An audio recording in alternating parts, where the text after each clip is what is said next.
In 1989, at the peak of Japan's real estate bubble, economists ran a calculation that most people still do not believe when they first hear it. The Imperial Palace in Tokyo is essentially a large park. It sits at the center of the city, surrounded by moats and gardens, and it covers roughly 3.4 square kilometers, about the size of a mid-sized American shopping mall and its parking lot. It is not a skyscraper district. It is not a commercial hub.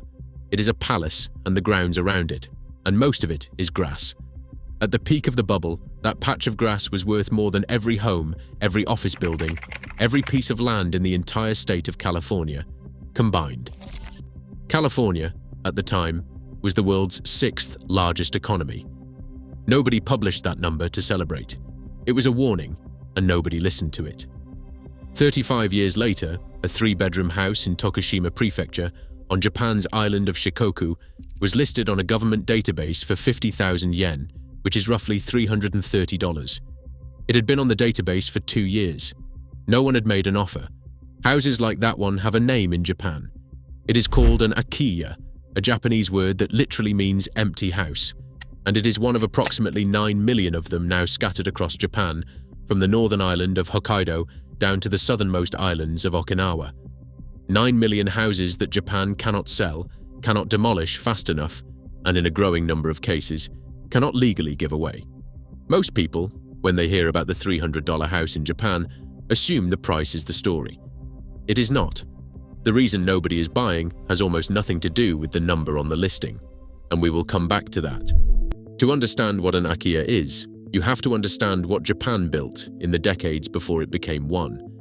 Between 1986 and 1991, Japan experienced what economists call the baburu keiki, Japanese for bubble economy, a period of extraordinary speculative inflation in land and stock prices that made the country feel, briefly, like it had solved the problem of scarcity entirely. Land values in major cities doubled, then doubled again. Companies borrowed against inflated assets to buy more assets. Municipal governments in rural Japan, seeing land values rise even in smaller towns, borrowed against that inflated value to build infrastructure they had always wanted but never been able to afford. Ski resorts, onsen hotel districts, the strips of hot spring bathhouse hotels that served as Japan's domestic tourism backbone, company housing for workers who were still moving to regional centers. The assumption behind every project was the same. Growth was the permanent condition of Japan, and the numbers would keep going up. One of those towns was Yubari, a mid-sized city on the northern island of Hokkaido, Japan's coldest and most sparsely populated island. In the 1960s, Yubari had a population of 120,000 people. It was a coal mining city, built around seams that powered Japan's post-war economic recovery. At its height, the city had department stores, a central hospital, 12 operating schools, and a civic pride that came from being essential. Yubari coal-heated homes and ran factories at a time when Japan needed both desperately, and the people who mined it knew they were part of something larger than themselves. By the 1980s, coal was being replaced by cheaper imported energy, and Yubari's mine operators began closing shafts one by one. The city, watching its foundational industry disappear, made a decision that dozens of similar towns across Japan were making in the same years. It would pivot to tourism. In 1990, Yubari launched an international film festival, a deliberate attempt to put itself on the cultural map and replace coal's identity with something that could attract visitors and money from outside.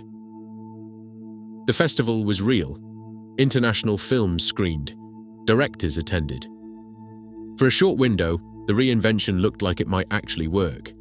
The loans that funded the pivot and the infrastructure built around it were also real, and the bill for those loans would arrive on a specific date, in a specific amount, that the city of Yubari had not prepared for. The baburu keiki, the bubble economy, ended in 1991. The Bank of Japan, alarmed by the scale of the speculation, raised interest rates sharply, and the market reversed almost immediately. In Tokyo, land prices peaked in late 1990 and began falling. By 1992, the collapse had spread from major metropolitan areas into smaller cities and rural towns. In those places, the fall was worse because the recovery never came. In a rural town that had borrowed against inflated land values to build a ski resort or an onsen hotel district, the arithmetic became brutal very quickly. The asset that secured the loan was now worth a fraction of its former value. The visitors who were supposed to service the debt were staying home or going somewhere cheaper.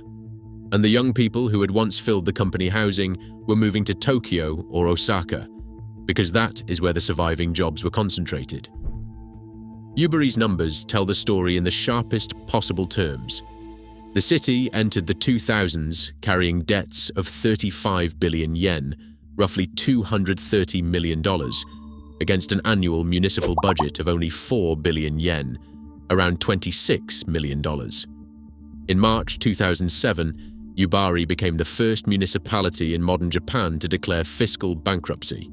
Schools merged, bus routes were cut, snow removal in a Hokkaido winter, not a cosmetic service, was scaled back.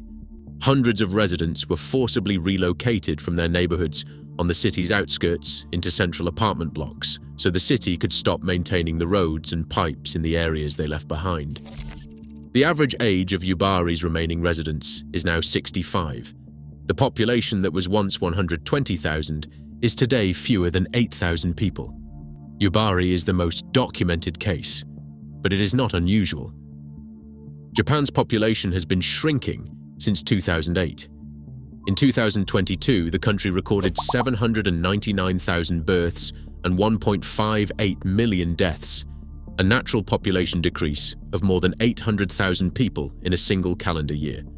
The Ministry of Internal Affairs and Communications, Japan's government statistics office, counted roughly 9 million akiya, empty houses, across Japan in its most recent survey, representing 14% of the country's entire housing stock.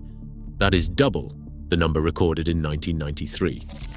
Demographic models built by Japanese government researchers project that if current trends continue, Japan will have more than 23 million vacant homes by 2038. These are not houses in neglected neighborhoods. Many of them are in towns that were, within living memory, ordinary and functioning, and full of children walking to school in the morning. And behind every one of those closed doors is everything the last resident left behind when they stopped coming back. When a house becomes an akiya, it rarely happens in a single moment. More often, it is a slow drift. An elderly owner who lives alone and visits the family home less frequently each year. A child who moved to the city for university and built a life there. A winter that comes and the heat does not get turned on, and then another winter the same. By the time the property appears on a municipal database, no one has lived inside it for a decade, sometimes two. What that means in practice is documented in photographs and video from countless Japanese properties that have been opened and walked through in recent years. The dishes are still on the table, the wardrobe still holds clothes sorted by season. Family photographs sit on the shelf above the television. A desk calendar shows the last month someone was present enough to turn the page. In the shed, tools are racked in the order of someone's working life, sorted by size, cleaned before they were put away for the last time.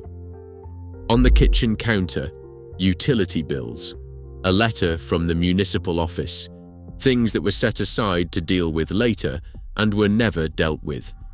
The house did not stop. The people did. The structural condition tells a different story.